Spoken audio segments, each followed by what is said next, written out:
The death toll from one of the worst earthquakes to hit Nepal continues to rise. 2,500 people are confirmed dead and 5,000 others have been injured. The extent of destruction is only now becoming visible. Entire villages in remote parts of Nepal have been destroyed, with few buildings left intact. People are living in fear and shock as powerful aftershocks are being felt in and around Kathmandu. One of them, measuring 6.7, hit the area earlier on Sunday. Rescue efforts are continuing, but it is a race against time as machines dig through the rubble. But hope for finding survivors is dwindling. Aid is slowly trickling in. India and Pakistan have sent military cargo planes with medical supplies and a mobile hospital. The British government has announced $7.5 million in funding for relief efforts. This video shows the moment an avalanche hit Mount Everest following severe aftershocks. Whoa, whoa.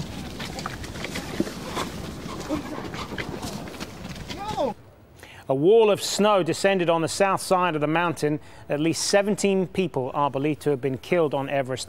Andrew Simmons reports.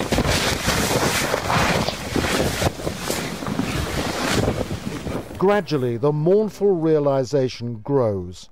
An earthquake has pulverized Nepal more devastatingly than most acts of war or any terror attack.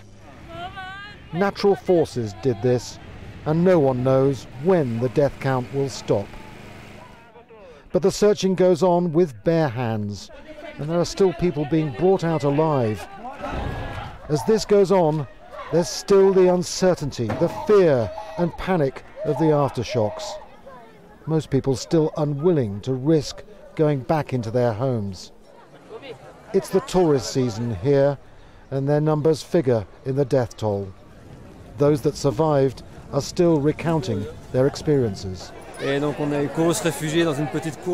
ran into the hotel courtyard to avoid being crushed, and when we came back to the square we saw that everything was damaged. We started helping people, trying to move bodies out of the debris, and so yesterday evening we slept here because we were afraid of aftershocks. Medical teams are working around the clock, some giving treatment out in the open. Basically we have come here because we have a hospital out there, but it's very unsafe. So that's why we have some patients that are here. So that's why we have come here for the rounds.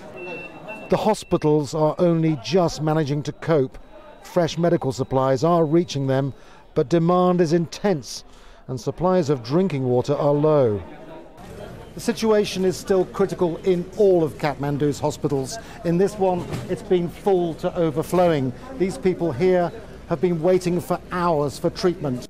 But they carry on waiting, and the casualties keep coming in.